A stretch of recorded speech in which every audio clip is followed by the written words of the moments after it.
নমস্কার প্রিয় শ্রোতা বন্ধুরা, আরেকটা নতুন ভিডিওতে আপনাদের সবাইকে স্বাগত। একবার কৃষ্ণ নাম করলে যত পাপ হরে, জীবের সাধ্য কি আছে তত পাপ করে, এই প্রচলিত প্রবাদ বাক্যটি আমরা সবাই জানি। কিন্তু জানেন কি, জীবনে একবার রাধা নাম করলে কি হয়?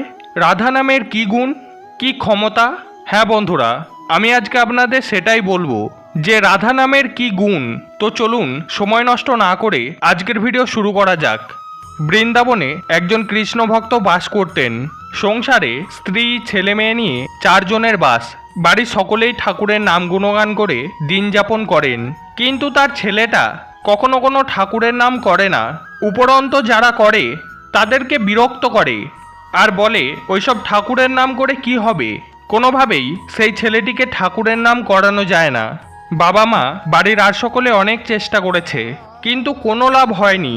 তাই একদিন ওই ব্যক্তি বৃন্দাবনের একজন মহান সাধু বাবাজির কাছে গিয়ে বলল, বাবাজি, আমার ছেলেটি বড্ড নাস্তিক হয়েছে। সে কোনো ঠাকুর মানে না, কোনো ঠাকুরের নাম করে না, প্রসাদ খায় না। আপনি কিছু একটা করুন বাবাজি, না হলে ছেলেটার কিভাবে গতি হবে শেষকালে। বাবাজি বললেন, আমি একবার তোমার বাড়িতে যাব। কয়েকদিন পরে সাধু বাবাজি সেই ব্যক্তির বাড়িতে গেলেন এবং ছেলেটিকে ডেকে বললেন, বাবা শোনো, তোমাকে কোনো ঠাকুরের নাম করতে হবে না, তুমি শুধু রাধা নাম করো।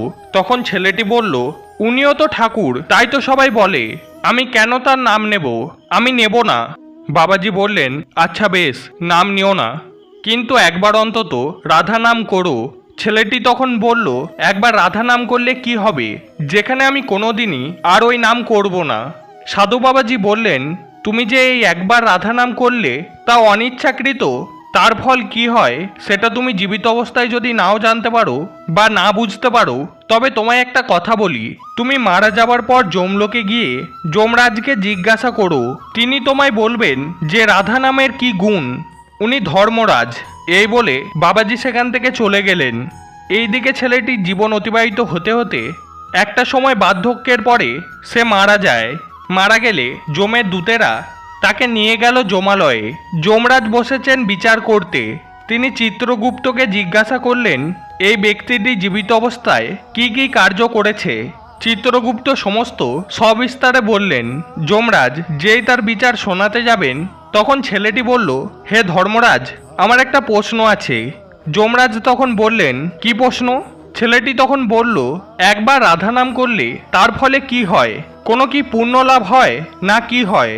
আর যদি হয় তাহলে সেটা কি? আমি তা জানতে চাই। এইটা জানার পরে আপনি আমাকে যাই শাস্তি দেবেন, আমার তাতে কোনো অসুবিধা নেই। যমরাজ বললেন, একবার কৃষ্ণ নামের গুণে কি হয় সেটা তো আমি জানি। একবার কৃষ্ণ নাম করলে যত পাপ হরে, জীবের সাধ্য নেই তত পাপ করে। হরি নামের গুণ জানি, রাম নামের কি গুণ সেটাও জানি, কিন্তু রাধা নামের কি গুণ তা তো আমার জানা নেই। ছেলেটি বলল, আমার বিচার করার আগে আমি এই প্রশ্নের উত্তর জানতে চাই। যমরাজ বললেন, ঠিক আছে, এই প্রশ্নের উত্তর দেবরাজ ইন্দ্র নিশ্চয়ই জানবেন, কারণ তিনি তো দেবতাদের রাজা। এই বলে যমরাজ ছেলেটিকে নিয়ে দেবরাজ ইন্দ্রের কাছে ইন্দ্রলোকে গেলেন। কিন্তু যাবার আগে ছেলেটি বলল, আমি হেঁটে যেতে পারবো না, আমাকে পালকিতে নিয়ে যেতে হবে। ধর্মরাজ পড়লেন বিপদে, এ আবার কি জ্বালা!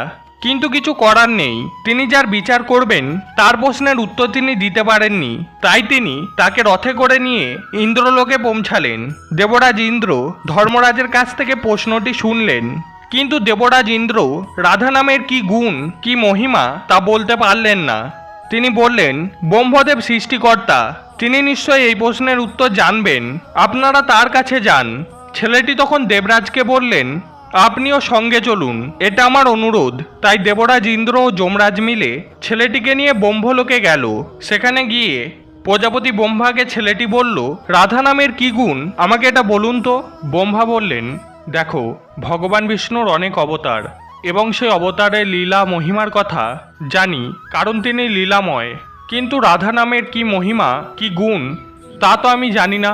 যমরাজ বললেন, হে ব্রহ্মদেব, এই প্রশ্নের উত্তর না পেলে যে এর বিচার করা সম্ভব হচ্ছে না, একে শাস্তি দেওয়া সম্ভব হচ্ছে না। ব্রহ্মদেব বললেন, দেবাদিদেব নিশ্চয় বলতে পারবেন, কারণ তিনি সদা সর্বদা ধ্যানে লীন থাকেন ভগবান বিষ্ণুর। চলো আমরা মহাদেবের কাছে যাই। সবাই মিলে তখন কৈলাসে মহাদেবের কাছে গেলেন। কৈলাসে সবাইকে দেখে মহাদেব বললেন, কে এই ব্যক্তি? কোনো বিশেষ ব্যক্তি কি? কোনো বিশেষ ভক্ত কি, যার ফলে আপনারা সবাই মিলে ওনাকে আমার কাছে নিয়ে এসেছেন? ব্রহ্মদেব সবটা খুলে বললেন দেবাদিদেব মহাদেবকে। দেবাদিদেব মহাদেব কিছুক্ষণ চুপ করে থেকে বললেন, না, আমারও জানা নেই রাধা নামের কি গুণ। তাই সবাই মিলে ঠিক করলেন ভগবান বিষ্ণুর কাছে গেলে এর সঠিক উত্তর পাওয়া যেতে পারে। তাই তারা সবাই মিলে বৈকুণ্ঠে ভগবান বিষ্ণুর কাছে নিয়ে গেলেন ছেলেটিকে। ভগবান বিষ্ণু সব শুনে একটু হেসে বললেন, আপনারা এখনো বুঝতে পারলেন না একবার রাধা নামের কি গুণ? সবাই তো অবাক, এমন কথা ভগবান কেন বললেন? ব্রহ্মা বললেন, হে প্রভু, আমরা বুঝতে পারলাম না আপনি কি বলতে চাইছেন। বিষ্ণু বললেন, একবার রাধা নামের এতটাই গুণ, এতটাই ক্ষমতা যে যেই ব্যক্তি একবার রাধা নাম করে তাকে যমলোক, ব্রহ্মলোক, ইন্দ্রলোক, শিবলোক ও বৈকুণ্ঠ লোকে যাবার সুযোগ হয়, তাও আবার রথে করে, আর অবশেষে আমার চরণ লাভ করে।